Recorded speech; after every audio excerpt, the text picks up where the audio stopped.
The call of the conch shell signals a return to the physical world. The abstract philosophy of the previous chapter is over. A war is about to begin.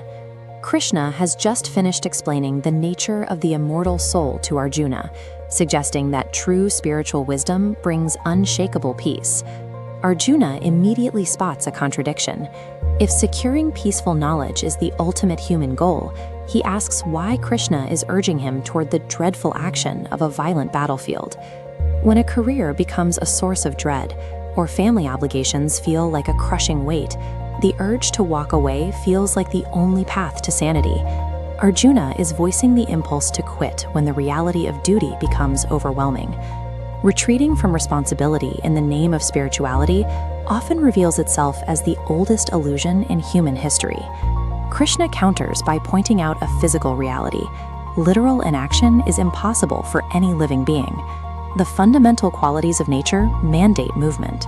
Involuntary actions, the beating of a heart, the expansion of lungs, the slow growth of cells, are forms of mandatory labor that never pause.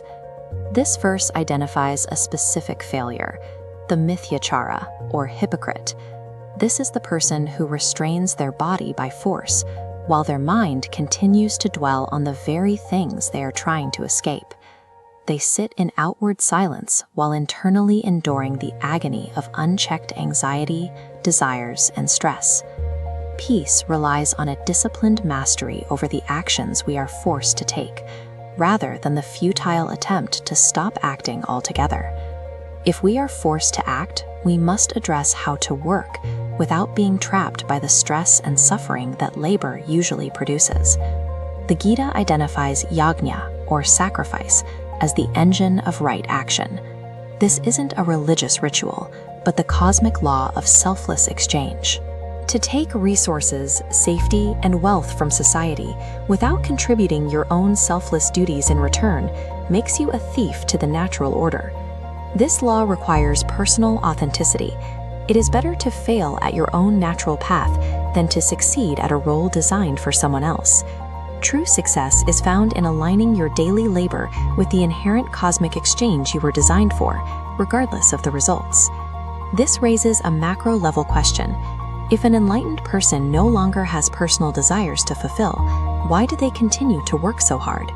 They act for loka sangraha, the maintenance of the world order. They work purely to hold society together and prevent chaos. The difference between a leader and a fool lies entirely in their internal psychology while performing the same tasks. The fool acts burdened by ego, clinging to every outcome and laboring under the belief that they are the sole doer. The wise leader works with unwavering dedication while remaining detached from the results. They act to set the standard for everyone else. Effective leadership functions as a selfless demonstration of duty, acknowledging that the masses mirror the internal state of those they follow. Arjuna asks a final tactical question about self-sabotage. He wants to know what force drives us to act against our own best interests, as if we were being pushed by an external power. Krishna identifies the enemy as kama, desire or lust, born of unbridled passion. The text compares this desire to an insatiable fire. The more you feed it, the more it consumes your potential. This desire obscures inner wisdom the way thick smoke covers a flame, or dirt coats a mirror.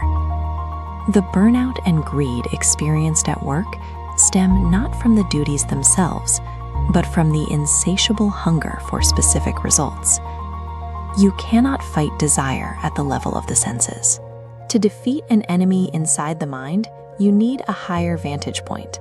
The Vedic hierarchy of consciousness provides a map for gaining this psychological leverage.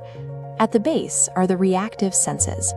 Just above them is the mind, which processes those sensations. Above the mind sits the rationalizing intellect. At the supreme peak is the self, the true observer. The text maps this out.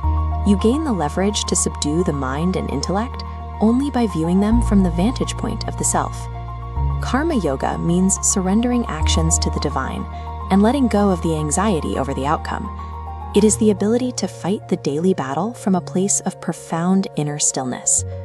Liberation belongs to those who step fully into the world with a conquered mind, bypassing the false promise of escape.